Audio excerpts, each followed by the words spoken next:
Over the past several years, Venezuela has been descending into a deepening political, social, and economic crisis. And with the continued support of the Pulitzer Center, myself and Bruno Federico, who is on the other side of the lens, have been reporting from Venezuela on various aspects of the crisis.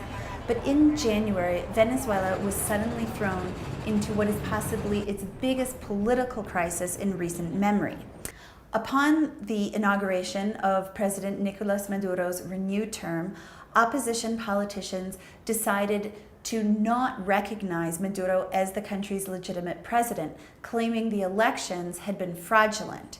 And on January 23rd, opposition politician Juan Guaido, who is also the president of the opposition-led National Assembly, stood up in front of hundreds of thousands of demonstrators and self-proclaimed the presidency to Venezuela. Hundreds of thousands hit the streets in Caracas and across the country to throw their support behind Guaido, who is posing the biggest threat yet to the Maduro government. And within days, over 50 countries, led by the United States, had recognized Guaido and not Maduro as Venezuela's legitimate president.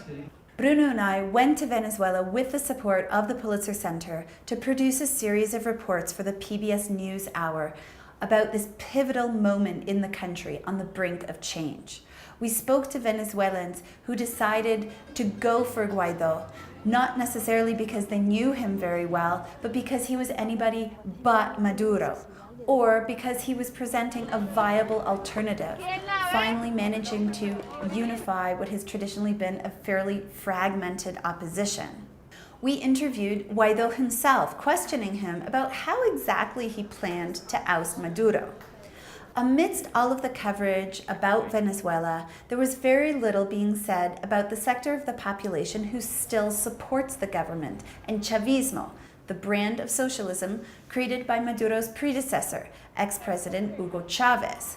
We wanted to find out how are they confronting what is the biggest threat yet to Chavismo and to the government, and what are their fears about what an opposition-led government could mean for them? What are they afraid of losing? One may not necessarily agree with their views, but given that this sector of the population does exist and they passionately defend their government, we felt it important to understand their views.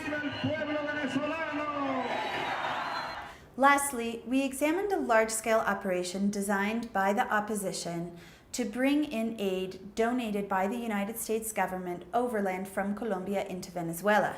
We took a look as to how this aid went from being of a humanitarian nature to a political tool of the opposition in their efforts to oust Maduro. We traveled to the border region of Venezuela with Colombia and witnessed how this risky operation of trying to force aid across very narrow border bridges was set up for violent confrontation, and how, indeed, the fight for aid quickly turned violent. We hope that you will check out this series of reports for the PBS NewsHour with the support of the Pulitzer Center, available on both of their websites.